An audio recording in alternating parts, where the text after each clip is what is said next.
जय हिंद दोस्तों, आज से हम कंटिन्यू करेंगे अपनी एक नई सीरीज, जो कि हमारी नई सीरीज रहेगी वो टेट कैटेगरी की जितने भी एग्जाम्स होते हैं उनसे संबंधित ये सीरीज हम चलाएंगे। और इस सीरीज का नाम रखा है हमने महापैक। इस सीरीज का नाम रहेगा महापैक। इसमें हम क्या कवर करेंगे, इसमें जितने भी आपके बाल विकास मतलब बाल विकास में जो 30 नंबर का जो क्वेश्चन आता है आपके टेट या यूपी टेट या जितने भी एग्जाम्स हैं, 30 नंबर का जो आपका बाल विकास पूछा जाता है इसको हम कवर करेंगे। और हम इस तरह से कवर करेंगे, इसमें क्या करेंगे, जो पहले जो मोस्ट इंपॉर्टेंट टॉपिक्स हैं, जो जहाँ से क्वेश्चन आना है और आता है उनको पहले हम कवर करेंगे। बाद में छोटे मोटे टॉपिक रहते हैं, वो छोटे मोटे टॉपिक आपके लिए इसलिए हेल्पफुल करते हैं कि आपको स्कोरिंग के लिए हेल्पफुल करते हैं। और जो ये आपके जो इंपॉर्टेंट टॉपिक है वो इसलिए हेल्पफुल है कि आप इस एग्जाम को क्वालिफाई कर पाओ, एक 90 डिग्री जो 90 डिग्री का पासिंग मार्क्स है वहाँ तक आप पहुँच पाओ। तो हम पहले क्या कवर करेंगे, जो इंपॉर्टेंट टॉपिक्स है उनको पहले कवर अप करेंगे, जहाँ से आप निकाल पाओ, आप उस 90 नंबर आराम से निकाल पाओ, आप पास कर पाओ। क्योंकि आपका जो टेट का एग्जाम से अभी तक कोई ऐसा निर्देश या ऐसा डायरेक्शन नहीं आया कि ये स्कोरिंग मांगा जाता है। स्कोरिंग नहीं माना गया, ये सिर्फ क्वालिफाइंग मांगा गया। अगर आप इसको क्वालिफाई करते हैं, अगर यूपी में वैकेंसी आई तो आप सुपर टेट में बैठ सकते हो, अगर आपकी क्वालिफाई नहीं है तो आप सुपर टेट में नहीं बैठ सकते हो। ठीक है, तो ये ज़्यादातर जितने भी एग्जाम्स अभी तक मैंने नोटिस किया है तो सब में ये क्वालिफाइंग ही मांगा जाता है। तो कोशिश करो ना कि पहले हम मलाई जितनी है उसको निकाल के खा लें, उसके बाद हम और दुनियादारी देखेंगे। तो क्या है, जो हमारे इंपॉर्टेंट टॉपिक्स हैं पहले हम उनको कवर कर लेंगे, जहां से क्वेश्चन आपके हर टॉपिक्स में से जो इंपॉर्टेंट टॉपिक उनमें से 3 या 4 नंबर के क्वेश्चन पूछे आते हैं तो उनको पहले हम गॉसिप करते हैं। बाद में क्या करते हैं, जो बच्चे खुचे हैं उनको हम पढ़ेंगे स्कोरिंग करने के लिए। ठीक है, तो कोई टेंशन नहीं लेने का आप लोगों को, आराम से मेरे चैनल पे बने रहिएगा। और ये बाल विकास की सीरीज है, ये आपकी अल्टरनेट चलेगी। अल्टरनेट एक दिन होगी, एक दिन आपकी फिर हिंदी होगी, फिर एक दिन बाल विकास होगी। और आप लोग जानते हो कि मेरे चैनल पे इंग्लिश पैडोलॉजी मैंने कंप्लीट करा दी, अभी टेस्ट सीरीज उसकी चालू नहीं हुई है, वो भी चालू करूँगा मैं साथ के साथ। और हिंदी पैडोलॉजी भी चल रही थी, अब उसको भी कंटिन्यू करना है साथ के साथ। और हिस्ट्री की क्लासेस भी चल रही हैं जो कि आपके पैट के एग्जाम्स के लिए इंपॉर्टेंट है, उसको भी आप लोग देखिएगा जाके मेरे चैनल पे जाके प्लेलिस्ट पे चेक करिएगा। आपको हिंदी पैडोलॉजी की प्लेलिस्ट मिल जाएगी, वो पूरी कंप्लीट है। हिंदी की अभी इनकम्प्लीट है, वो मैं पूरी अभी जल्दी कर दूंगा साथ के साथ। और हिस्ट्री की कंटिन्यू है, वो डेली चल रही है। और बाल विकास की आपके अल्टरनेट चलेगी। ठीक है, तो आप लोग मेरे चैनल, जितने लोग नए हैं प्लीज़ मेरे चैनल को लाइक शेयर और सब्सक्राइब करना मत भूलिएगा। ज़्यादा से ज़्यादा शेयर करिए, ज़्यादा से सब्सक्राइब करिए, ज़्यादा से ज़्यादा दोस्तों को शेयर करिए, लाइक करिए, सब्सक्राइब करिए। ठीक है, तो आज से हम शुरू करते हैं अपनी बाल विकास की सीरीज। तो बाल विकास में जो इंपॉर्टेंट टॉपिक्स हैं 5-6 जो मनोवैज्ञानिक थे, पहले हम उनको निकाल लेते हैं, क्योंकि वहाँ से क्वेश्चन तो आने ही आने हैं आपके एग्जाम्स में। तो क्यों ना हम पहले उस चीज़ को निकाल लें जो हमारे लिए इंपॉर्टेंट होती है, जहाँ से हमको 90 नंबर निकालना है, उन चीज़ को हम पहले पढ़ें ना। क्योंकि ये अगर स्कोरिंग होता तब तो मैं आपको ए से लेके चैप्टर 1 से लेकर चैप्टर जितने भी हैं कवर कराता लाइन बाय लाइन। पर यहाँ पे मेरा मानना है कि जो इंपॉर्टेंट टॉपिक है, जहाँ से आपको 90 नंबर निकालना ही निकालना है, मतलब पास करना है, तो पहले हम उनको निकाल लेते हैं जिनको हमें पास करना है। तो इंपॉर्टेंट टॉपिक को पहले हम खींच लेते हैं। समझ लो क्या है इंपॉर्टेंट टॉपिक्स। आप मैग्नेट हूँ, मैं इंपॉर्टेंट टॉपिक खींच लूँगा फटाफट और उनको मैं यहाँ पे कवर करा दूंगा, ताकि वो जो टॉपिक है आपके दिमाग में अच्छी तरह से घुस जाए। बाद में जो छोटे मोटे टॉपिक है वो मैं आपको कराता रहूँगा, ताकि आप स्कोरिंग कर पाओ, एटलीस्ट आप पास कर पाओ, ताकि आप सेकंड लेवल पे बैठ पाओ। तो कोई टेंशन मत लीजिएगा, चैनल को मैं लाइक शेयर सब्सक्राइब करिएगा। आज हम कंटिन्यू करेंगे अपना पहला टॉपिक, जो पहला टॉपिक रहेगा जीन पियाजे संबंधित, संज्ञानात्मक विकास से संबंधित है, उसको कवर करेंगे और डिटेल में कवर करेंगे। तो दोस्तों आज हम चर्चा करेंगे अपनी पियाजेस कॉग्निटिव डेवलपमेंट थ्योरी के बारे में। जो पियाजे थे आपके, इनकी जो थ्योरी थी उसके बारे में चर्चा करेंगे। पियाजे की थ्योरी क्या थी, कॉग्निटिव मतलब आपका किससे संबंधित है, आपके संज्ञान से संबंधित है, आपके दिमाग से संबंधित है, तर्क शक्ति से संबंधित है, रीजनिंग से संबंधित है, लॉजिक से संबंधित है। ये सब कहाँ से आता है, आपके दिमाग से आता है ना। किससे आता है, आपके दिमाग से आता है। कुछ आप सोचते हो तो कब आता है भैया, आपका दिमाग ही तो कार्य करता है सोचने, किसी भी चीज़ को सोचने के लिए, किसी चीज़ का लॉजिक लगाना होता है तब भी तो आपका दिमाग कार्य करता है। बिना दिमाग के आप कुछ काम कर पाओगे, मैथ लगा पाओगे, रीजनिंग लगा पाओगे, लॉजिक लगा पाओगे, किसी चीज़ को सोच पाओगे, बिल्कुल नहीं सोच पाओगे ना। तो ये सब चीज़ कहाँ से आएंगी, आपके संज्ञान के विकास से आएंगी। तभी इसको बोला गया है संज्ञानात्मक विकास बोला गया है, संज्ञानात्मक विकास बोला गया है। ठीक है, समझे। तो इनका जो थ्योरी है पियाजेस कॉग्निटिव डेवलपमेंट थ्योरी, ये किस पे बेस है, ये आपके संज्ञान पे बेस है, ये आपके बौद्धिक विकास पे बेस है, ये तर्क शक्ति पे बेस है, रीजनिंग पे बेस है, लॉजिक पे बेस है। इनकी चर्चा हम करेंगे आज के अपने टॉपिक में। कंटिन्यू करते हैं। आप जानते हैं कि डिटेल में आप समझते हैं पियाजे के बारे में। तो पियाजे हमारे कहाँ से थे, इनके बारे में पहले जानते हैं। पियाजे कहाँ से बिलोंग करते हैं, तो पियाजे आपके स्विस साइकोलॉजी, स्विट्जरलैंड से हैं। स्विच साइकोलॉजी, स्विच के मनोवैज्ञानिक है। कहाँ के हैं, स्विच के हैं। स्विट्जरलैंड के हैं, ठीक है। और इन्होंने क्या कहा, तो इन्होंने कहा thought proceed language, thought proceed, अभी इसको हिंदी में बताते हैं, आप लोग टेंशन मत लो, थॉट प्रोसीड लैंग्वेज। मतलब कहने का मतलब यह है कि पहले कोई व्यक्ति या जो कोई बच्चा है उसके अंदर सबसे पहले क्या आता है, उसके अंदर कोई ना कोई विचार आते हैं, बाद में भाषा आती है। लेकिन जो आपके विगोस्की थे, जो सोशल कंस्ट्रक्टिव थे, उन्होंने क्या बोला, वो सामाजिक अननोन क्रिया पे उन्होंने इंपॉर्टेंस दिया था, आपके क्या विगोस्की ने दिया था। लेकिन जो पियाजे, इनका कहने मतलब है कि जब कोई छोटा बालक है तो उसके अंदर सबसे पहले क्या होता है, विचार आता है, बाद में भाषा आती है। लेकिन जो आपके विगोस्की थे उन्होंने बोला था कि बच्चे के अंदर पहले भाषा आती है, बाद में विचार आता है। तो ये क्या था, पियाजे एक तो आपके स्विस के रहने वाले थे, और इनका कहने मतलब था पहले क्या होता है, बच्चे के अंदर पहले विचार आते हैं, बाद में भाषा आती है। तो तभी ये इनका जो स्टेटमेंट है, thought proceed language, thought proceed language. और ये क्या था, ये रेडिकल कंस्ट्रक्टिव थे, रेडिकल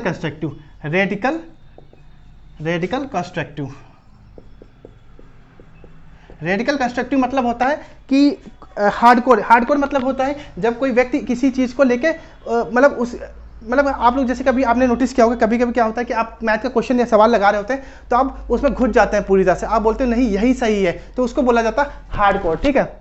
उनका कहने मतलब था कि जब कोई छोटा बच्चा है, बालक है, तो उसके अंदर पहले क्या है, विचार आएंगे, बाद में भाषा आएगी, ठीक है। तो ये हार्डकोर थे, ये रेडिकल कंस्ट्रक्टिव थे, ये आपके रेडिकल कंस्ट्रक्टिव थे, ठीक है। तो क्या क्या बोला, ये कहाँ के थे, ये स्विच के मनोवैज्ञानिक थे। और इन्होंने क्या बात बोली, थॉट प्रोसीड लैंग्वेज, मतलब पहले विचार आते हैं, बाद में भाषा आती है। फिर इन्होंने कहा कि ये रेडिकल कंस्ट्रक्टिव थे। रेडिकल कंस्ट्रक्टिव मतलब होता है कि ये हार्डकोर थे। हार्डकोर क्या मतलब, हार्डकोर मैंने बताया किसी भी चीज़ को मानते नहीं थे, जो इन्होंने बात बोल दी है उसी को मानते थे, और दुनियादारी की बातें नहीं मानते थे। फिर इन्होंने क्या किया, इन्होंने 4 फैक्टर दिया, 4 फैक्टर दिया। 4 फैक्टर क्या क्या है, अब वो आपके 4 फैक्टर कुछ इस तरह है कि एक है मैच्योरेशन हो गया, मैच्योरेशन हो गया। लेकिन इससे पहले भी एक चीज़ है, वो मैं बता दूँ, फिर इसके बाद इसको चलता हूँ। फिर इन्होंने क्या कहा, इन्होंने कहा कि जो आपका जो ये आप क्या बोलते हैं, जो पियाजे ने बोला कि जो आपका डेवलपमेंट है, डेवलपमेंट क्या है, development is a discontinuous process है, डिसकंटिन्यूअस प्रोसेस है। इनका कहने मतलब क्या है, जब बच्चे का विकास होता है वो क्या होता है, कंटिन्यू नहीं चलता, ऐसे नहीं चलता है, ऐसे नहीं चलता है बच्चे का विकास, ऐसे नहीं चलता। बच्चे का विकास क्या है, स्टेज में चलता है, ऐसे चलता है, ऐसे मतलब एक एक स्टेज में बढ़ता है बच्चे का विकास, ठीक है। तो इनका कहने मतलब, जो पियाजे थे, इनका कहने मतलब था कि डेवलपमेंट इज डिसकंटिन्यूअस प्रोसेस, जो बच्चे का विकास है वो निरंतर नहीं चलता है, वो स्टेज में चलता है, अवस्थाओं में चलता है। तभी इन्होंने अपनी 4 स्टेज दी है। 4 स्टेज में आपको बताऊंगा, sensory motor, pre optional motor, ये सब की भी चर्चा करेंगे। पहले हम 4 फैक्टर की चर्चा कर लेते हैं, उसके बाद आगे बढ़ते हैं, ठीक है। इसको रफ कर दो फटाफट। अब जो आपके जो 4 फैक्टर थे जो पियाजे ने दिए थे, वो 4 फैक्टर क्या क्या थे उनको डिस्कस करते हैं, उसके बाद हम स्टेज की चर्चा करेंगे। यहाँ से भी क्वेश्चन आता है आपका 1-2 नंबर का, और स्टेज में से भर भर के क्वेश्चन आते हैं आपके एग्जाम्स में, ठीक है। तो इन चीज़ों को ढंग से समझना, मैं जो बोल रहा हूँ उसको ढंग से सुनिएगा और उसको लिखते जाइएगा अपने कॉपी में। हैंड एक रफ कॉपी बनाइए फटाफट, कोई दिक्कत नहीं, रफ कॉपी में लिखिएगा। और रफ कॉपी को रिवाइज करने में बड़ा आसान रहता है, रफ कॉपी आप जल्दी रिवाइज कर लेते हैं। अगर बुक होती है तो बुक को एक लाइन पढ़ने में दिक्कत होती है, बस लेक्चर सुनिएगा मेरा और उसको रिवाइज करिएगा, ठीक है। 4 फैक्टर इन्होंने दिए थे। पहला फैक्टर दिया था मैच्योरेशन, इन्होंने पहला फैक्टर दिया मैच्योरेशन, दूसरा दिया एक्सपीरियंस, तीसरा दिया सोशल इंटरेक्शन, चौथा दिया इक्विलिब्रेशन। तो मैच्योरेशन मतलब आप लोग जानते हो परिपक्वता होती, मैच्योरेशन मतलब होता है। फिर आपका एक्सपीरियंस क्या होता है, अनुभव होता है, कोई कार्य आप एक्सपीरियंस है किसी भी चीज में, तो वो अनुभव के अंदर आती है। फिर आता है आपका सोशल इंटरेक्शन, सोशल मतलब इंटरेक्शन मतलब सामाजिक अंतःक्रिया, लोगों के बीच में आप मिलते बैठते जागते, ये सब चीज होगी सामाजिक अंतःक्रिया। फिर आपका इक्विलिब्रेशन की एग्जैक्ट मुझे हिंदी नहीं पता चल रही थी, लेकिन इक्विलिब्रेशन मतलब होता है जब आपका दिमाग एक पूर्णता एक बैलेंस हो गया। अब एक बैलेंस हो गया कोई चीज़, जैसे मान लो कि आप कभी कभी क्या होता है कि कोई चीज़, एग्जांपल लेता हूँ किसी चीज़ का, जैसे कि आप मैथ लगा रहे थे, ठीक है, मैथ लगा रहे थे और आपसे नहीं लग रहा था, लेकिन जब क्या हुआ कि आपके सर ने आपको बताया इस बेटा इसमें ये फॉर्मूला लगेगा। पहले आप किस मोड पे थे, डिस इक्विलिब्रियम, आपका बैलेंस माइंड बैलेंस नहीं था, लेकिन जैसे सर ने आपको बताया कि इसमें फॉर्मूला ये लगेगा, आपने वो फॉर्मूला लगा के आपने क्वेश्चन सॉल्व कर दिया, तो आपका जो वो माइंड था वो इक्विलिब्रेशन मतलब स्टेबल हो गया, इक्विलिब्रेशन माइंड में चला गया कि अब वो चीज़ें आपके अंदर फिट हो चुकी हैं।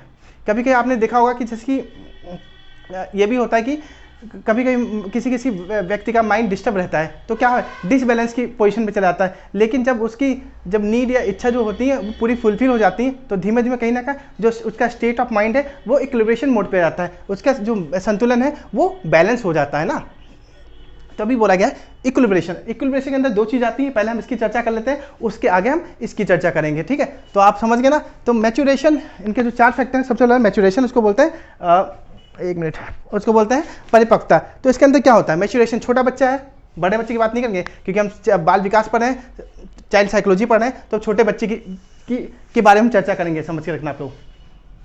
तो मैच्योरेशन आपकी किससे संबंधित होगी, आपकी बायोलॉजिकल मतलब कि बायोलॉजिकल से संबंधित हो गई, ठीक है। मैच्योरेशन आपका बायोलॉजिकल संबंधित हो गया। क्या होता है कि छोटा बच्चा होता है उसके अंदर क्या होता है, उसके अंदर चीज़ों को सीखने की ललक होती है, लेकिन उस चीज़ को सीखने की ललक कैसे कैसे आती है, वो क्या होता है जैसे जैसे बड़ा होता है उसके अकॉर्डिंग आती है। ऐसा तो नहीं कि आप 2 साल का बच्चा उसको आप मैथ पढ़ाने लग जाओगे, मैथ पढ़ा लोगे, बिल्कुल नहीं पढ़ा पाओगे। तो वो बायोलॉजिकल नीड हो गई, बायोलॉजिकल। अब इसको मिटा दें आगे समझाने के लिए, आप लोग फटाफट लिख लीजिए, पुश करके लिख लेना, ठीक है। इसको मिटा देता हूं मैं। तो पहला फैक्टर समझाते हैं उसके बाद। तो पहला फैक्टर आपका है मैच्योरेशन।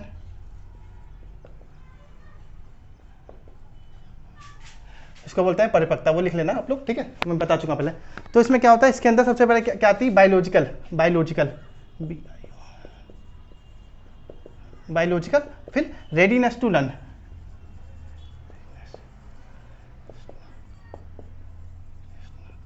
अब क्या होगा, बच्चा जब छोटा होता है तो धीमे धीमे ग्रो करता है, धीमे धीमे बड़ा होता है, फिर जैसे जैसे उसकी अवस्था या एज आती है उसके अकॉर्डिंग चीज़ों को सीखता है।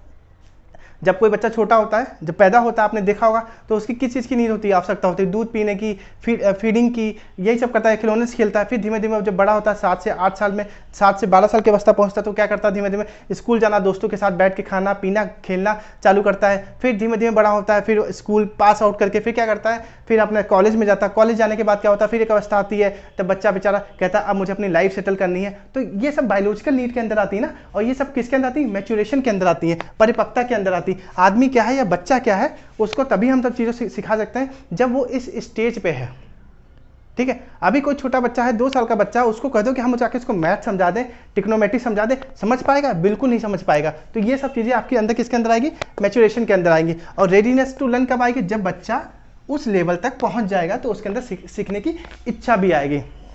अभी छोटा बच्चा है, उसको कुछ ऐसा कठिन कार्य तो नहीं आएगा, लेकिन जैसे जैसे वो बड़ा होगा और उसके अकॉर्डिंग, उसकी एज के अकॉर्डिंग उसको कोई कार्य दिया जाएगा तो पक्का कर लेगा बच्चा। तो तभी बोला गया readiness to learn. Readiness to learn किसने बोला, पियाजे ने बोला। और बायोलॉजिकल नीड होता है। तो मैच्योरेशन में 2 चीज़ आप याद रखना, एक तो परिपक्वता के अंदर आप क्या याद रखोगे, एक बायोलॉजिकल नीड होती है। बायोलॉजिकल नीड मतलब क्या होगा कि आप कोई कार्य कर रहे हैं लेकिन वो आपकी एज के अकॉर्डिंग है, तो आपका मन अच्छी तरह से लगता है, तभी बच्चे के अंदर सीखने की ललक या इच्छा होती है। तो ये चीज़ आ गई आपकी मैच्योरेशन के अंदर। अब जानते हैं अगला आपका फटाफट एक्सपीरियंस।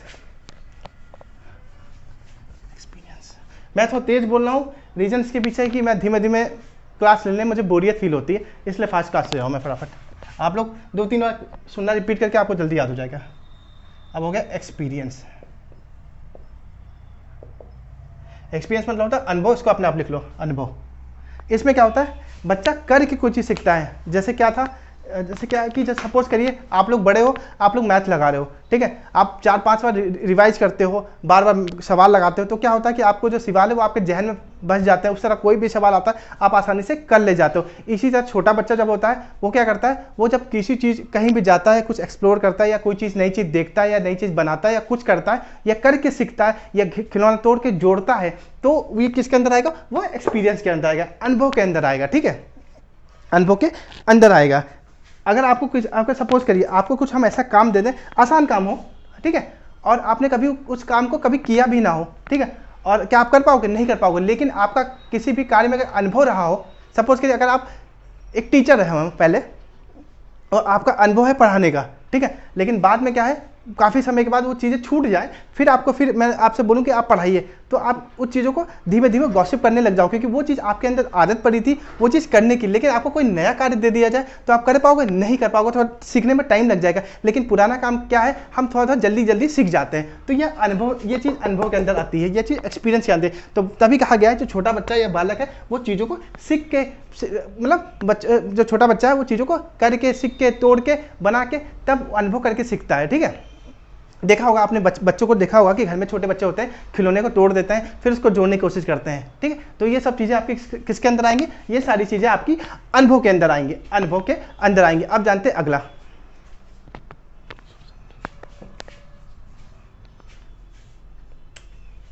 तीसरा आपका सोशल इंटरेक्शन। सोशल इंटरेक्शन, इसको बोलते हैं सामाजिक अंतःक्रिया। सोशल इंटरेक्शन, सामाजिक अंतःक्रिया, इसको आपने नोट डाउन कर लिया फटाफट आप लोगों में। यहाँ पे क्या हुआ था कि यहाँ पे जो पियाजे थे तीसरी स्टेज में, इसको ज़्यादा इन्होंने इंपॉर्टेंस नहीं दिया था, लेकिन कम इंपॉर्टेंस दिया था। इस स्टेज को किसने सबसे ज़्यादा इंपॉर्टेंस दिया है, सामाजिक अंतःक्रिया को? तो विगॉस्की ने दिया। क्योंकि विगॉस्की जो थ्योरी है वो सोशल अंतःक्रिया, सोशलाइजेशन पे बेस है। लेकिन क्या है, जो पियाजे थे इन्होंने बहुत कम इंपॉर्टेंस दिया है, मतलब सोशल इंटरेक्शन पे। तो इस पर हम ज़्यादा चर्चा नहीं करेंगे, लेकिन आप याद करके रखना, आपका सबसे पहला था मैच्योरेशन, दूसरा था एक्सपीरियंस, तीसरा था आपका सोशल इंटरेक्शन, और चौथा आपका है इक्विलिब्रेशन। अब इक्विलिब्रेशन से आपके क्वेश्चन पुट अप किए जाते हैं, इनकी डिटेल एनालिसिस करते हैं अब हम।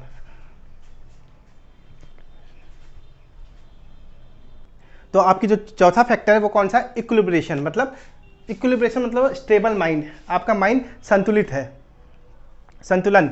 ठीक है, तो इक्विलिब्रेशन हो गया, इक्विलिब्रेशन। तो इसके अंदर दो चीज़ आती हैं आपका, एक होता है एडेप्टेशन और एक ऑर्गेनाइजेशन। ऑर्गेनाइजेशन मतलब होता है किसी भी चीज़ को आप किस फॉर्म में ऑर्गेनाइज करते हो, उसको बोलते हैं ऑर्गेनाइजेशन। ऑर्गेनाइजेशन जैसे मान लो कि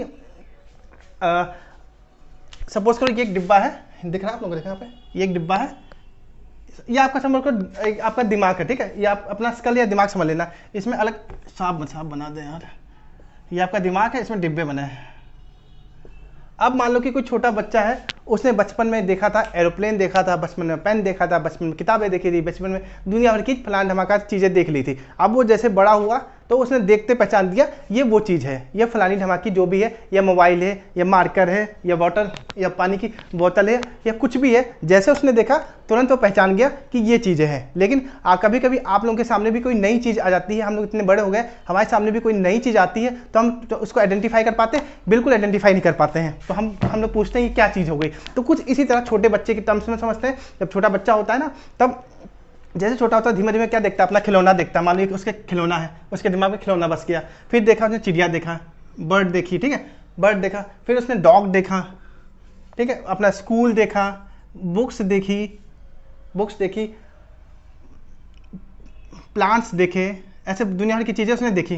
फिर वो धीमे धीमे जैसे बड़ा हुआ तो क्या हुआ, उसके दिमाग में ये सारी चीज़ें स्टोर हो गए, मतलब दिमाग में सारी चीज़ें घुस गई। अब वो जैसे चीज़ों को देखता है तुरंत आइडेंटिफाई कर पाता है, ये चिड़िया है, बर्ड है, ये स्कूल है, ये हमारा वो है, फ्लैट धमाका, जितनी भी चीज़ें हैं, तो ये सब चीज़ उसके दिमाग में स्टोर हो जाती हैं। तो कैसे, वो एक ऑर्गेनाइज वे में तो उसके दिमाग में स्टोर हुई है, ऑर्गेनाइज वे में हुई है, ठीक है। तो जब ये इस तरह ऑर्गेनाइज वे में उसके दिमाग में बैठ जाती है तो उसको बोलते हैं स्कीमा बोला जाता है, स्कीमा।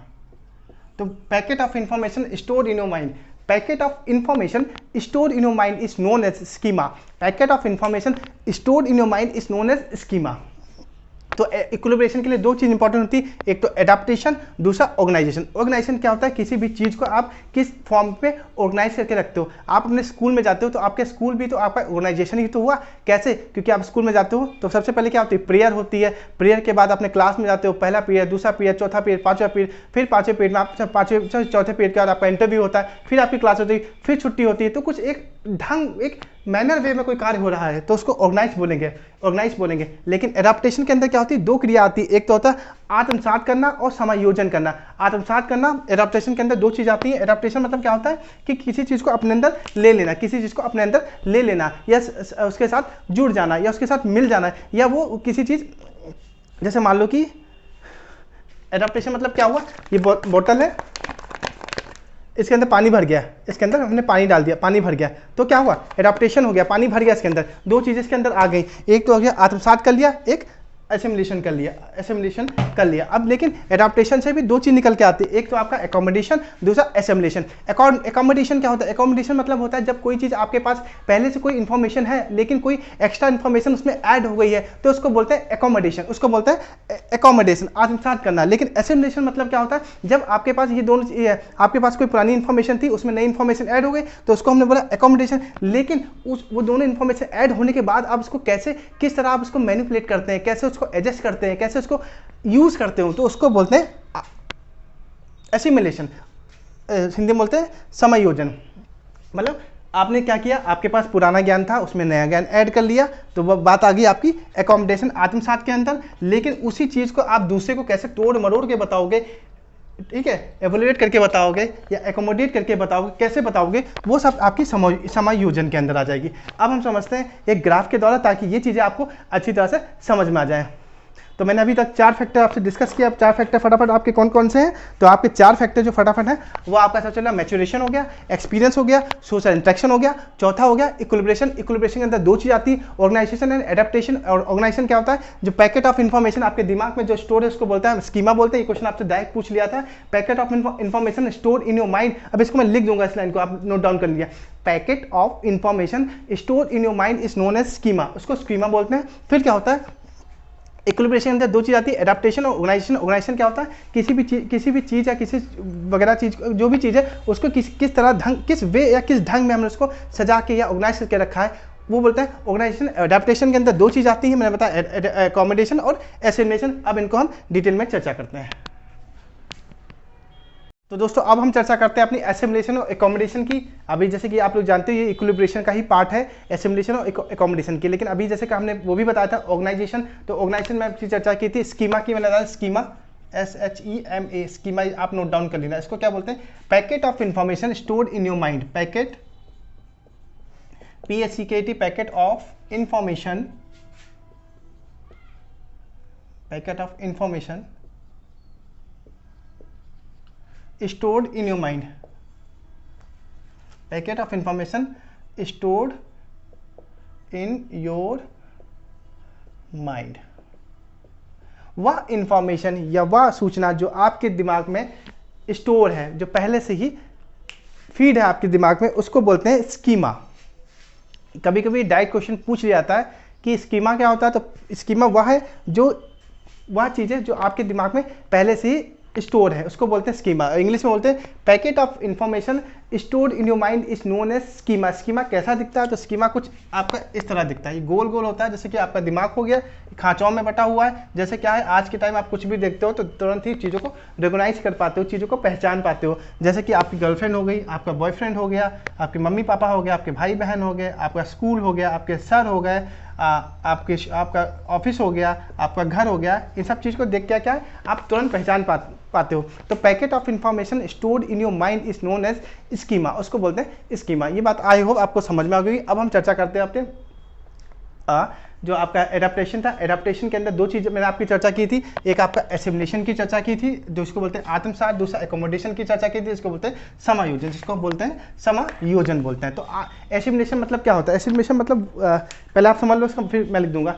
कोई भी इंफॉर्मेशन अगर आपके पास है, उसमें कोई अगर नई इंफॉर्मेशन ऐड की जाती है तो उसको बोलते हैं आत्मसात, उसको बोलते हैं आत्मसात। आपके पास कोई भी इंफॉर्मेशन थी, उसमें आपने कोई नई इंफॉर्मेशन ऐड कर दी तो उसको बोलते हैं आत्मसात। और एकोमोडेशन मतलब होता है वो दोनों पुरानी और नई इंफॉर्मेशन को जोड़ने के बाद जब आप किसी व्यक्ति या किसी इंसान को वह चीज़ समझाते हैं तो उस चीज़ को हम किस तरह मॉडिफाई करते हैं, कैसे मैनिपुलेट करते हैं चीज़ों को समझाने के लिए। मतलब कि पुरानी और नई इंफॉर्मेशन को जोड़ने को हम बोलते हैं आत्मसात बोलते हैं। लेकिन उसी चीज़ को मतलब उन दोनों चीज़ को मिला के हम उस चीज़ को अपने वे में कैसे समझते हैं, उसको बोलते हैं, उसको क्या बोलते हैं? समायोजन बोलते हैं, समायोजन बोलते हैं।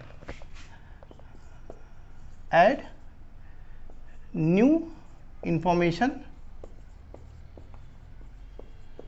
Into existing information. मतलब नई इन्फॉर्मेशन ऐड कर दी जो पुरानी इन्फॉर्मेशन में, जो आपके पास पुरानी इन्फॉर्मेशन थे उसमें आपने नई इन्फॉर्मेशन ऐड कर दी, ठीक है, ऐड न्यू इन्फॉर्मेशन, ठीक है। इसमें क्या होता है, इसमें आप दोनों चीज़ को आपने ऐड यहाँ पे नई पुरानी को मिला दिया। अब क्या उस चीज़ को आप कैसे तोड़ोगे मरोड़ोगे, तो उसको बोलते हैं मॉडिफाई करना। किस तरह आप उसको मॉडिफाई करोगे? मॉडिफाई, मैनिपुलेट मॉडिफाई, मैनिपुलेट करोगे, चीज़ों को कैसे तोड़ोगे, समझोगे, या फिर इसको एडजस्ट किस तरह करोगे। जैसे क्या होता है, जब आपके गुरुजी या आपके सर या आपके टीचर जो भी थे आपको मैथ पढ़ा रहे थे, उस वक्त क्या था, आपको मैथ नहीं आती थी, आपको थोड़ी बहुत आती थी, लेकिन क्या किया सर ने आपको कुछ रूल्स और फॉर्मूले बता दिए, आपको समझा दिया अच्छी तरह से, तो क्या हुआ, वो चीज़ आपके अंदर आत्मसात हो गई। लेकिन वही चीज़ जब आप अपने दोस्त को समझाते हो तो वो किस तरह समझाते हो, तो किस समायोजन के द्वारा समझाते हो कि अब वो चीज़ क्या है, वो अपने मेथड से आप उस चीज़ों आप उस जो इन्फॉर्मेशन आपके गुरु द्वारा बताई गई है मैथ को, वो इन्फॉर्मेशन अपने दोस्त को आप अपने अनुभव के द्वारा आप बताते हो, किस तरह आप अपने हिसाब से बता सकते हो, तो उसको बोलते हैं मॉडिफाई करता है, मैनिपुलेट करना या एडजस्ट करना। आई होप ये बात आपको क्लियर हो गई होगी। तो क्या है एसिमुलेशन और एकोमोडेशन, क्या है, एसिमुलेशन हुआ आत्मसात और एकोमोडेशन हुआ समायोजन। तो आत्मसात में क्या होता है, आपके पास कोई इन्फॉर्मेशन थी, आपके पास कोई पुरानी इन्फॉर्मेशन थी, उसमें आपने कोई नई इन्फॉर्मेशन को डाल दिया, तो उसको बोलते हैं आत्मसात बोलते हैं। और जो आपका समायोजन होता है, समायोजन के अंदर क्या चीज़ आती है, तो समायोजन के अंदर वो चीज़ें आती हैं जैसे कि आप किसी चीज़ को, आपके पास दोनों चीज़ इकट्ठा हो गई, अब उस चीज़ को अपने हिसाब से आप कैसे एडजस्ट कर रहे हो, कैसे मैनिपुलेट कर रहे हो, कैसे एडजस्ट कर रहे हो, ये सब चीज़ इसके अंदर आती है। आई होप ये बात आपको क्लियर हो गई। इसको आप नोट डाउन कर लेना और लेक्चर को 2-3 बार सुनिएगा, आपको अच्छी तरह से समझ में आएगा। अब एक चार्ट बनाते हैं, ग्राफ बनाते हैं, आपको उसके द्वारा भी समझाते हैं, अगर ये नहीं समझ में आए तो आप उसके द्वारा समझिएगा। लेकिन हाँ, इससे पहले एक बार मेरे चैनल को लाइक, शेयर और सब्सक्राइब करना मत भूलिएगा। अगर मजा आ रहा है तो प्लीज़ ज़्यादा से ज़्यादा अपने दोस्तों को शेयर करिएगा। ये सीरीज़ आपको जितनी भी टेट कैटेगरी से एग्जाम है सब में ये ज़बरदस्त हेल्पफुल करने वाली है आपके लिए। तो अब हम चर्चा करते हैं कुछ वही एसिमुलेशन और एकोमोडेशन, आत्मसात और समायोजन के बारे में आपको बताएंगे। अब इसमें क्या करेंगे, इसमें हम एग्जांपल लेते हैं, क्योंकि आपके जो क्वेश्चंस बनते हैं टेट या सीटेट में, जितने भी क्वेश्चंस बनते हैं कुछ एग्जांपल के द्वारा ही बनाए जाते हैं। जैसे पूछ लिया जाएगा कि एक बच्चा है, उसने क्या किया, पहले बिल्ली देखी, बाद में उसने कोई अन्य जानवर देख लिया, तो ये कौन सी स्टेज में क्या आएगा, कौन सी स्टेज है, ये एकोमोडेशन या एकोमोडेशन या 4 और कुछ ऑप्शन दे देगा। इन चीज़ को समझ लेते हैं। तो एग्जाम्पल लेते हैं, किसका एग्जाम्पल लेते हैं, कैट एंड डॉग का एग्जाम्पल लेते हैं।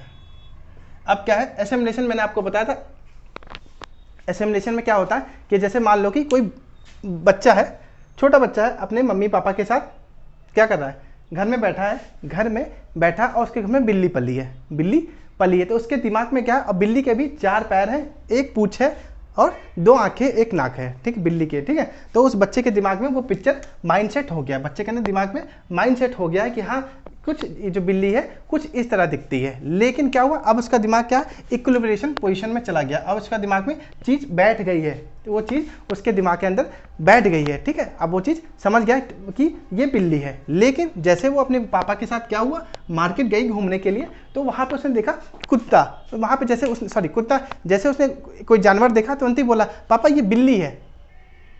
अब क्या चीज़ उसके दिमाग में क्या था, वो बिल्ली बैठी थी 4 पैर वाली और 2 आँख वाली, एक नाक वाली, तो उसने क्या बोला पापा ये बिल्ली है। लेकिन क्या हुआ, इस कंडीशन में आते आते क्या हुआ, उसका दिमाग कहाँ चला गया, डिसइक्विलिब्रिएशन पोजीशन में चला गया। क्यों, अब वो आइडेंटिफाई या वर्गीकरण नहीं कर पाई कि ये बिल्ली है कुत्ता है। तब क्या किया, इनके पापा ने क्या किया, बैठा के यहाँ पे उसको समझाया, बेटा बिल्ली ऐसी होती है, कुत्ता ऐसा होता है। अब क्या हुआ, बिल्ली और कुत्ते का जो स्कीमा था उसके दिमाग में बैठ गया। अब क्या हुआ, एकोमोडेशन हो गया, अब उसके अंदर आत्मसात हो गया, अब उसके अंदर समायोजन हो गया।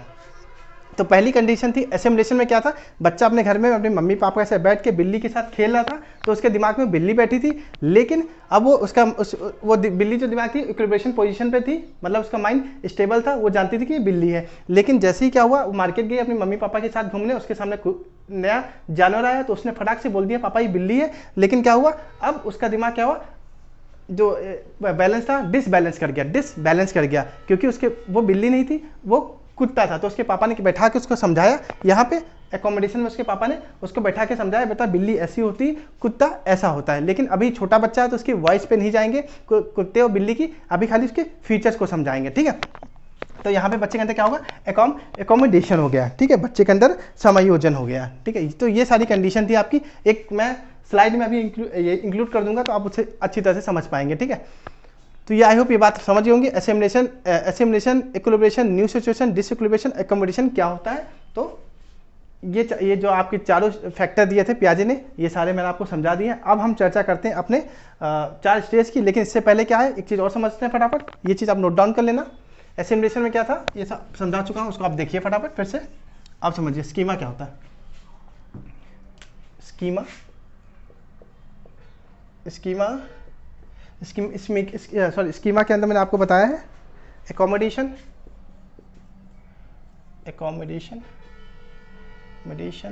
स्पेलिंग देख लेना आप, ठीक है। एकोमोडेशन हो गया, फिर एसिमिलेशन,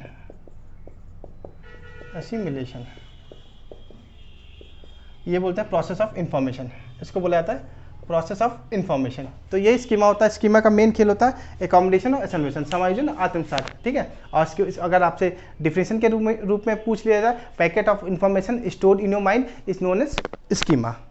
अब हम चर्चा करते हैं इनके 4 स्टेज, वो जान लेते हैं फटाफट। तो पियाजे की जो 4 स्टेज है वो कैसे हैं, तो 4 स्टेज की चर्चा आप करते हैं फटाफट। यहाँ से क्वेश्चन भर भर के आपके एग्जाम्स में आते हैं, खूब दबा के पूछे आते हैं आप लोगों से, ठीक है। तो इनकी चर्चा कर लेते हैं फटाफट।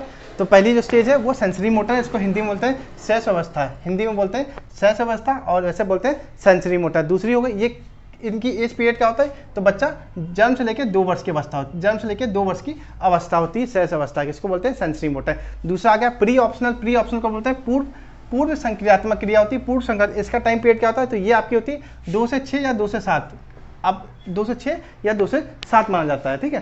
तो ये आपकी दूसरी अवस्था होती है। तीसरी होती है कॉन्क्रीट ऑपरेशन, इसको बोलते हैं मूर्त संक्रियात्मक क्रिया बोलते हैं। तो इसका टाइम पीरियड होता है 7 से 11 वर्ष, 7 से 11 वर्ष इसका टाइम पीरियड होता है, 7 से 11 वर्ष, ठीक है। फिर आगे आपका फॉर्मल ऑपरेशन, तो फॉर्मल ऑपरेशन होता है औपचारिक संक्रियात्मक क्रिया होती है। इसमें क्या होता है, इसमें 7 से अबव, 7 के ऊपर अबव,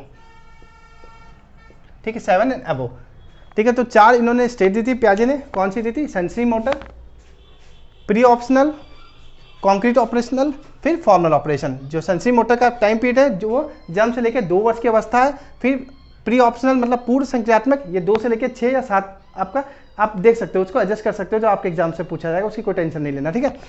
और कॉन्क्रीट ऑपरेशन 7 से 11 वर्ष होती है, इसको मूर्त ऑपरेशन बोलते हैं। फिर आगे आपका फॉर्मल ऑपरेशन, इसका तो टाइम पीरियड होता है, सॉरी इसका टाइम पीरियड होता है 11 साल, और उसके ऊपर 11 साल के ऊपर ये क्या चलता है, फॉर्मल ऑपरेशन चलता है, फॉर्मल ऑपरेशन चलता है, इसको बोलते हैं औपचारिक क्रिया। तो ये 4 अवस्था याद रखोगे। इनका शॉर्ट ट्रिक है SPCF, इसको मिटा दे पहले, SPCF। हालांकि अगर याद ना रहे तो निमोनिक्स है some people can't focus, some people can't focus, some people can't focus, some people can't focus, ये निमोनिक्स है। सम मतलब sensory operation, some people, pre optional, some people can't see मतलब कॉन्क्रीट ऑपरेशन, फोकस, एफ माने focus, तो formal operation, some people can't focus, sensory motor, pre optional, concrete and formal operation, ठीक है। अब इनकी हम चर्चा करते हैं 1 बाय 1। तो अब तक जिन लोगों ने चैनल को लाइक, शेयर और सब्सक्राइब नहीं किया, प्लीज मेरे चैनल को लाइक, शेयर और सब्सक्राइब करना मत भूलिएगा, अपने दोस्तों तक फटाफट शेयर करो। अब हम चर्चा करते हैं अपना जो स्टेज है, तो पहली स्टेज थी सहस अवस्था की, जिसको बोलते हैं सेंसरी मोटर बोलते हैं। ये इसका टाइम पीरियड क्या होता है, तो आप लोग याद रखना 0 से 2 वर्ष। कभी कभी बचकाने में क्वेश्चन पूछ लेते हैं कि सहस अवस्था का टाइम पीरियड क्या है, तो जन्म से लेके 2 वर्ष, इसमें क्या क्या चीज़ होती है, सेंस आर्ट टीचर। जब छोटा बच्चा होता है, आपने देखा होगा, तो किसी से बोल नहीं पाता है, ना कुछ कर पाता, खाली एक्सप्रेशन दे पाता है, ठीक है, या फिर हाथ मारता है, झपकता है, तो क्या होता है कि उस समय क्या होती है, जो उसकी सेंसेस है या उसके हाथ पैर हैं, आपने देखा होगा, तो छोटा बच्चा दूध जब उसको, छोटे बच्चे जब भूख लगती है, जो चल नहीं पाता, बोल नहीं पाता, और ऐसे झपकने लगता है कि उसको दूध चाहिए, हाथ पैर मारने लगता है, तो उस माँ समझ जाती है बच्चे को दूध चाहिए, या पोटी टॉयलेट, जो भी पोटी टॉयलेट तो बच्चा कर ही देता है छोटे पे, कोई दिक्कत नहीं, लेकिन जब भूख लगती है तो झटपटाने लगता है। तो यहाँ पे कहीं ना कहीं बात आती है, उसके जो सेंस हैं, उसकी जो इंद्रियाँ हैं वो काम करती हैं, सेंसेस आर टीचर, जो इंद्रियाँ हैं वो उसकी टीच का कार्य करती है, तो उनको बोलते हैं सेंस आर टीचर। फिर आ गया ऑब्जेक्ट परमानेंस मतलब क्या होता है, आप देखते हो जब बच्चा 9 महीने से छोटा होता है, तो उसके सामने आप कोई भी चीज़ लेके जाते हो और हटा लेते हो, तो बच्चे को उसका कोई फर्क नहीं पड़ता, कोई एक्शन नहीं पड़ता। लेकिन जब बच्चा 9 महीने के ऊपर जैसे पहुंचता है, 9 से 11 महीना या 2 साल के अंदर देखा होगा, छोटे बच्चे जब आपके घर में आते हैं तो पर्दा लगा होता है, पर्दे के पीछे ऐसे छिप जाते हैं, फिर हटा देते हैं मुंह, तो जहाँ किया करते हैं, तो क्या होता है, इनके अंदर वस्त अस्थायी चीज़ें आने लगती है, वस्त अस्थायी होने लगता है। आप देखा होगा छोटे बच्चे को एक चीज़ देखा होगा, ऐसे हाथ रखते होगे, फिर ऐसे हटा लेते होगे, फिर ऐसे रख के फिर हंसा देते हो, बच्चा हंस देता है, तो बच्चे के अंदर क्या होता है, वस्त अस्थायी चीज़ें आ गई। या फिर कोई खिलौना है, टेडी बियर, बच्चे के सामने लेके जाते हो, दिखाते हो, फिर हटा देते हो। जब आप दिखाते हो और फिर जब हटाते तो रोने लगता। तो इससे समझ आता है कि बच्चे के अंदर वस्त अस्थाई मतलब ऑब्जेक्ट परमानेंस आ गया है। लेकिन ये कब आता है? 9 से 11 महीने में या 2 साल के अंदर आ जाता है। लेकिन अगर 9 महीने के पहले पूछा जाए तो 9 महीने पहले क्या होता है? वस्त अस्थाई या ऑब्जेक्ट परमानेंस बच्चे के अंदर नहीं आता है। यह आता है 9 से 11 महीने के अंदर या 2 साल के अंदर अंदर ऑब्जेक्ट परमानेंस या वस्त अस्थाई बच्चे के अंदर आ जाता है। फिर आ गया आपका डिफर्ड इमिटेशन। डिफर्ड इमिटेशन मतलब होता है बच्चा नकल करके सीखता है। आपने देखा होगा, आप कभी कभी आपने देखा होगा जो आप कर रहे हो घर में जो छोटा बच्चा वही करने लगता है, या फिर कुछ आपकी तरह कुछ ना कुछ वो एक्टिंग करने लग जाता है। उसको बोलते हैं डिफर्ड इमिटेशन, मतलब नकल करके सीखना। फिर आता है रिफ्लेक्स एक्शन। रिफ्लेक्स एक्शन मतलब क्या होता है? आपने छोटे बच्चे को सीखा होगा, उसके गाल ऐसे कस के खींच दो तो हंस देता है। रिफ्लेक्स एक्शन कुछ ऐसे एक्शन होते हैं जो छोटे, जब तक आप छोटे हो तब तक रहते हैं, लेकिन बड़े होते हुए खत्म हो जाते हैं। लेकिन जैसे आपका दिल का धड़कना है, ये आपको बचपन से लेकर जब तक आप मरते नहीं तब तक चलते रहता है, ठीक है। तो रिफ्लेक्स एक्शन के अंदर कुछ ऐसे एक्शन जिनको बचपन तक ही रहते हैं, वो एक्शन एक समय के बाद समाप्त हो जाते हैं, तो उनको बोल जाता है रिफ्लेक्स एक्शन। जब बच्चे को पकड़ के गाल दबा दिया, हंसने लग गया, ये करने लग गया, लेकिन क्या अब इस समय आप जाके किसी गाल दबा दे तो हंसने लग जाएगा, मार गया खींच के चाटा आपको, ठीक है। तो ये क्या होता है? ये 0 से 2 वर्ष की अवस्था के अंदर आता है, शिशु अवस्था के अंदर आता है रिफ्लेक्स एक्शन। फिर आता है cold directed behaviour. Cold directed behaviour वो चीज़ होती है, आपने अक्सर देखा होगा कि जब छोटे बच्चे होते हैं जो टाई टाई चलते हैं, मतलब पैर हाथों से चलते हैं, अगर कोई चीज़ कोने में पड़ी है, बॉल पड़ी है, कुछ पड़ी, तो झड़ाझड़ उधरी भागते दौड़ते चले जाते हैं, उधरी दौड़ते हुए चले जाते हैं। तो उसको बोलते हैं गोल डायरेक्टेड बिहेवियर। मतलब कि उनकी कोई भी उनकी मतलब उनके लिए कोई भी चीज़ या उनसे संबंधित कोई चीज़ कहीं किसी किनारे पड़ी है तो झपट्टा मारते हुए उसकी तरफ चले जाते हैं। कोल्ड डायरेक्टेड मतलब होता है, कोल्ड डायरेक्टेड बिहेवियर मतलब ये होता है कि बच्चे एक ही दिशा में भागते हुए चले जाते हैं किसी भी चीज़ को पाने या पकड़ने के लिए, तो इसको बोला जाता है cold directed behaviour. I hope ये बात समझ आ गई। तो सेंसरी मोटर सहज अवस्था आपकी होती है 0 से 2 वर्ष की अवस्था होती है। इसके अंदर क्या होती है? आपकी जो इंद्रिया या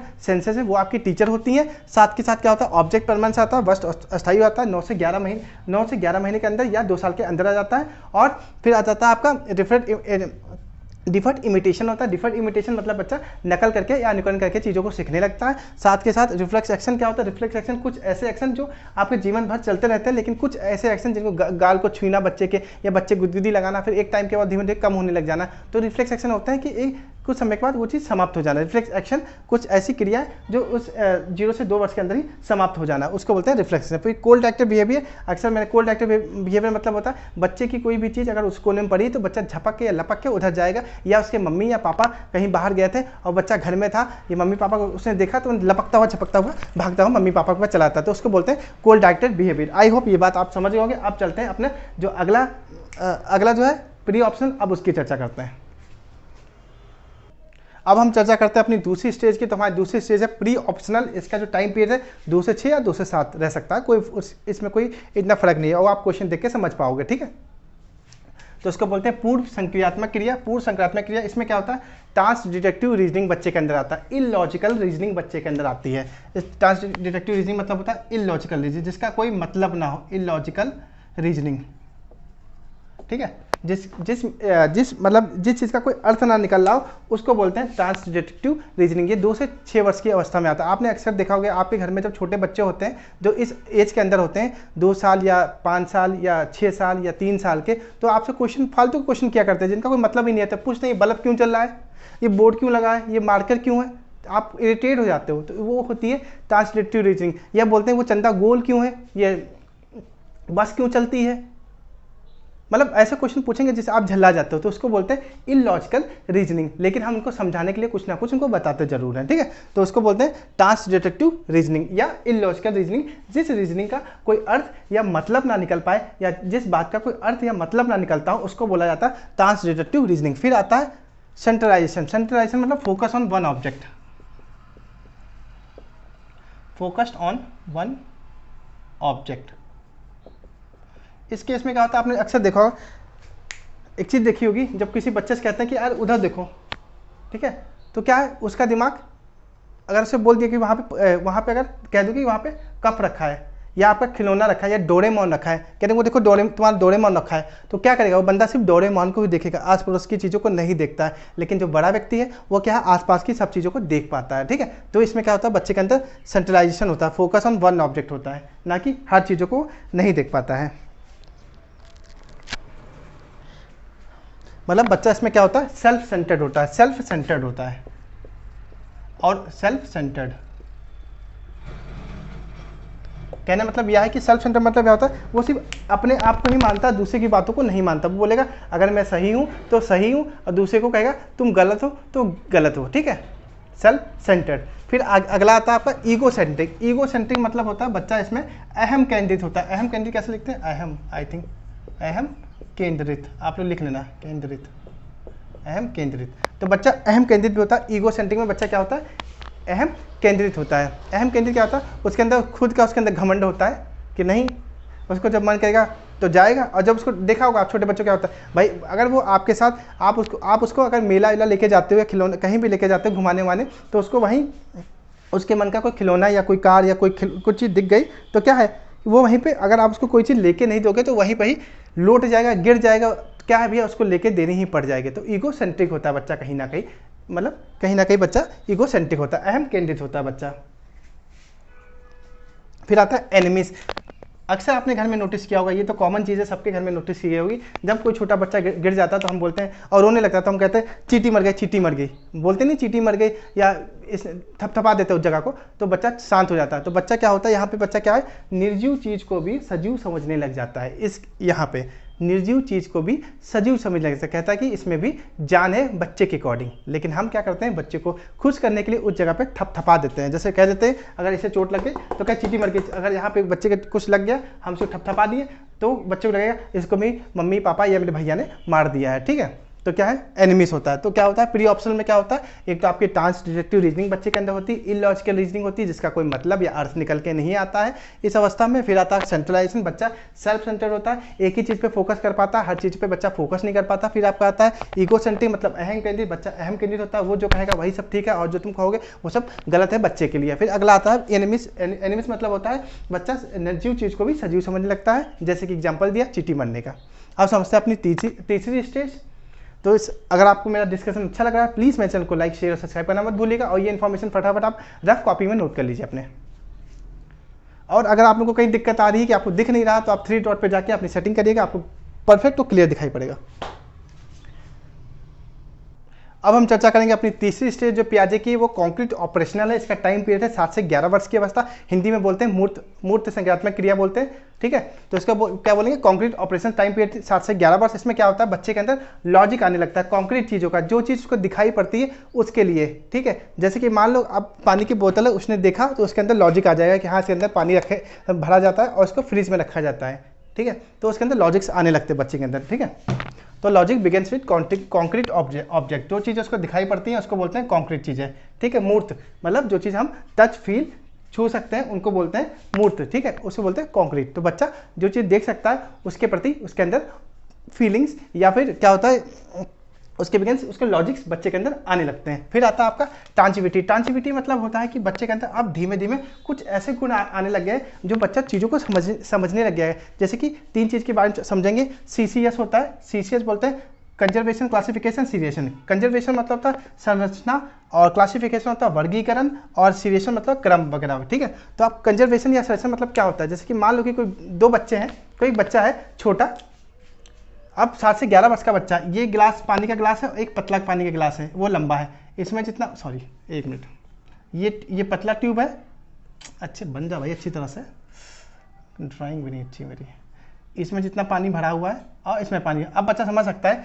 कि इसमें जितना पानी है उतना पानी इसमें भी है, लेकिन इसका जो बेस है, इसका बेस चौड़ा है, इसका बेस पतला है, तो ये बराबर पानी है। तो बच्चे के अंदर पलटावी का गुण भी आ जाता है। तो बच्चे के अंदर क्या है, पलटावी का गुण आ गया, रिविजिबल थिंकिंग आ गई, रिविजिबल थिंकिंग आ गई, जिसको बोलते हैं हिंदी में पलटावी का गुण। लेकिन पलटावी का गुण जो हमने अभी इससे पहले आपको जो बताई थी, 2 से लेकर 6 वर्ष की अवस्था के अंदर बच्चे के अंदर पलटावी का गुण नहीं आता। उसके सामने अगर बच्चे के सामने यही चीज़ कर दोगे तो बच्चा कहेगा ये पानी नहीं, ये बड़ा चीज़ है, तो उसको लगेगा ये पानी ज़्यादा, ये पानी कम है, 2 से 6 वर्ष की अवस्था में, ठीक है, प्री ऑप्शनल में, ठीक है। लेकिन यही बात अगर कॉन्क्रीट ऑपरेशन के अंदर चर्चा करते हैं तो बच्चा अब क्या, बच्चा जो चीज़ देख सकता है, समझ सकता है, वो अब बता सकता है। अब कहेगा जितना पानी इसके अंदर है उतना पानी इस ट्यूब के अंदर भी है, क्योंकि इसका बेस ज़्यादा और इसका बेस कम है, ठीक है।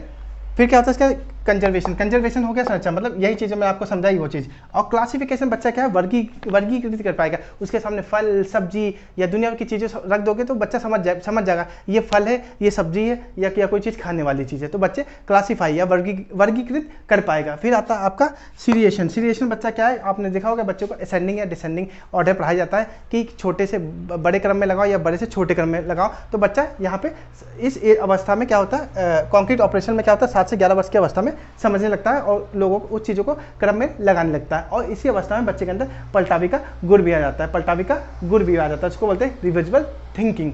तो आई होप ये बात आप समझ गए होंगे कंक्रीट ऑपरेशन संबंधित। तो कंक्रीट ऑपरेशन आपकी 7 से 11 वर्ष की अवस्था हो गई। इसके अंदर लॉजिक आ जाते हैं, जो चीज़ को हम टच फील कर सकते हैं बच्चे के अंदर, वो चीज़ के उस चीज़ से संबंधित बच्चे के अंदर लॉजिक्स आ जाते हैं। साथ के साथ क्या होता है, बच्चे के अंदर ट्रांजिविटी आ जाती है, बच्चे के अंदर समझ आने लग जाती है कि अब क्या है, क्लासिफिकेशन कंजर्वेशन क्लासिफिकेशन सीरिएशन को बच्चा समझ जाता है अच्छी तरह से, और पलटावे का गुण बच्चे के अंदर आ जाता है। अब समझते हैं अपनी आज की आखिरी स्टेज जो कि ब्याजे की है। अब हम समझते हैं आज का जो आपका आखिरी स्टेज है पियाजे की, उसको समझते हैं। फिर ये आपका टॉपिक आज वाइंड अप हो जाएगा, फिर हम कल दूसरा टॉपिक कवर करेंगे। तो अब तक जिन्होंने मेरे चैनल को लाइक शेयर और सब्सक्राइब नहीं किया, प्लीज़ मेरे चैनल को लाइक शेयर और सब्सक्राइब करिएगा। अपने दोस्तों को भी शेयर करिएगा, क्योंकि आपका टेट एग्जाम जल्दी आने वाला है और आपकी सुपर टेट की वैकेंसीज भी आने वाली है। तो मेरे चैनल पर बने रहिएगा। आप मेरी इंग्लिश की प्लेलिस्ट वॉच करिएगा, हिंदी की भी कंटिन्यू चल रही है, बीच में ब्रेकडाउन हुआ था उसको भी मैं कंटिन्यू कर दूंगा साथ के साथ। और यह बाल विकास आपकी कंटिन्यू हो गई, ये अल्टरनेट डेज पे चलती रहेगी। और साथ के साथ पेट एग्जाम्स के लिए आपकी हिस्ट्री की सीरीज चल रही है, उसको भी आप लोग देखिएगा, ठीक है। तो चौथी स्टेज है फॉर्मल ऑपरेशन। इसका टाइम पीरियड मैंने आपको बताया, इसका तो 11 साल के ऊपर एबो वो होता है फॉर्मल ऑपरेशन। इसको बोलते हैं औपचारिक बोलते हैं, इसको औपचारिक क्रिया बोलते हैं, ठीक है। तो इसके अंदर क्या होता है, इस अवस्था के अंदर बच्चा जैसे जैसे 7-11 वर्ष के ऊपर होता है तो बच्चा कल्पना करने लग जाता है, चीज़ों को बिना टच फील किए बिना चीज़ों को समझने लग जाता है, ठीक है। तो इसके अंदर बच्चे के अंदर ऑब्स्ट्रैक्ट थॉट आती है। आपने नाउन प्रोनाउन में पढ़ा होगा ऑब्स्ट्रैक्ट नाउन। तो ऑब्स्ट्रैक्ट नाउन वो चीज़ होती है जिस चीज़ को हम छू नहीं सकते, देख नहीं सकते, हाँ, लेकिन नहीं, ऑब्स्ट्रैक्ट नाउन वो चीज़ होती है जिसको हम छू नहीं सकते, देख नहीं सकते, ठीक है। तो क्या हुआ, ये सब चीज़ें किसके अंदर अमूर्त चीज़ें होती हैं, अमूर्त चीज़ें जिनको हम देख नहीं सकते हैं, लेकिन इसमें क्या है, सिर्फ अपने भावनाओं से उसको हम फील कर सकते हैं। भावना जैसे कि क्या होता है, हम किसी के प्यार को फील कर सकते हैं, अपने मम्मी पापा के प्यार को हम फील कर सकते हैं कि वो मुझे कितना प्यार करते हैं, या अपनी फ्रेंड है या गर्लफ्रेंड जो भी है उसको हम फील कर सकते हैं। ऑब्स्ट्रैक्ट चीज़ है, उन चीज़ को देख नहीं रहे। या मान लो कि हम यहाँ बैठे बैठे सोच रहे हैं आज वहाँ मूवी वो लगी होगी, ऐसी सिनेमा हॉल में ऐसी मूवी चल रही होगी, तो वो ऑब्स्ट्रैक्ट है, आपके सामने चल तो नहीं रही लेकिन आपके दिमाग में चल रही, तो वो अमूर्त चीज़ हो गई, ठीक है। तो क्या हुआ, इस अवस्था में बच्चा जैसे पहुंचता है तो बच्चे के अंदर अमूर्त लॉजिक आने लगते हैं, ऑब्स्ट्रैक्ट लॉजिक आने लगते हैं, बच्चा ऑब्स्ट्रैक्ट लॉजिक लगाना सीख जाता है। फिर आता है डिडक्टिव रीजनिंग आती है, बच्चे के अंदर डिडक्टिव रीजनिंग होती है। डिडक्टिव रीजनिंग मतलब होता है कि इसमें बच्चों को क्या होता है कि डिडक्टिव रीजनिंग के अंदर क्या होता है कि बच्चे का हम क्या करते हैं, बच्चे को पहले एग्जाम्पल नहीं देते हैं, बच्चे को पहले हम रूल पढ़ाते हैं, फिर हम बच्चे को एग्जाम्पल की तरफ ले जाते हैं। लेकिन आपका जो इंडक्टिव होती है उसमें बच्चे ये इंडक्टिव आपकी कहाँ काम करती है, इंडक्टिव आपकी छोटे बच्चों के लिए काम करती है, क्योंकि उनको हम पहले रूल बताएंगे फिर एग्जाम्पल बताएंगे तो उनको कभी मजा नहीं आएगा, पढ़ने में उनको बोरियत महसूस होगी। तभी हम पहले उनको क्या करते हैं, एग्जाम्पल देते हैं, तब हम उनको रूल बताते हैं। लेकिन जो आपकी चौथी अवस्था है, इस अवस्था में हम क्या करते हैं, डिडक्टिव रीजनिंग पढ़ाएंगे। इसमें क्या करेंगे, बच्चों को रूल से हम एग्जाम्पल की तरफ लेके जाएंगे। क्या होगा, आपने देखा होगा जो बड़ी क्लासेस होती है उसमें मैथ पढ़ाई जाती है तो पहले बच्चों को रूल बताया जाता है, बाद में बच्चों को एग्जाम्पल बताते हैं, बाद में बच्चों को कहते हैं कि अब आप लोग सवाल लगाओ। तो ये होती है आपकी डिडक्टिव रीजनिंग बोलते हैं। इसमें क्या होता है, रूल टू एग्जाम्पल, रूल से एग्जाम्पल की तरफ जाती है। फिर आती है hypothetical reasoning, hypothetical deductive reasoning. Hypothetical deductive reasoning मतलब होता है एक हाई लेवल की रीजनिंग होती है, हाई लेवल की रीजनिंग। ये अवस्था इस एज में बच्चे के अंदर हाइपोथेटिकल रीजनिंग भी आने लग जाती है। तो ये आपकी जो चौथी अवस्था फॉर्मल ऑपरेशन, इनके अंदर क्या क्या आता है, ये आपके 11 वर्ष के ऊपर की अवस्था है। साथ के साथ में ऑब्स्ट्रैक्ट मतलब जो चीज़ देख नहीं सकते उसके बारे में बच्चे के अंदर रीजनिंग आने लग जाती है। साथ के साथ डिडक्टिव रीजनिंग आती है रूल से एग्जाम्पल की तरफ। और फिर आखिरी है हाइपोथेटिकल डिडक्टिव रीजनिंग, जो अपर लेवल की रीजनिंग होती है वो भी बच्चा लगाने लग जाता है। तो आई होप आप लोगों को कैसा लगा, अगर आप लोगों को अच्छा लगा तो प्लीज़ ज़्यादा से ज़्यादा शेयर करिए, अपने दोस्तों को भी शेयर करिएगा, सब्सक्राइब करिएगा। और क्योंकि आपका टेट का एग्जाम जल्दी आने वाला है, क्योंकि आपकी वैकेंसीज भी आने वाली हैं, अगर आप टेट क्वालिफाई नहीं है तो आप सुपर टेट में बैठ नहीं पाओगे, ये मौका आप खो दोगे, ठीक है। तो अच्छा लगा मेरा लेक्चर तो प्लीज़ मेरे चैनल को लाइक शेयर और सब्सक्राइब करना मत भूलिएगा, अपने दोस्तों को भी शेयर करिएगा। अब मिलते हैं आप लोगों से अगले लेक्चर में। जय हिंद दोस्तों।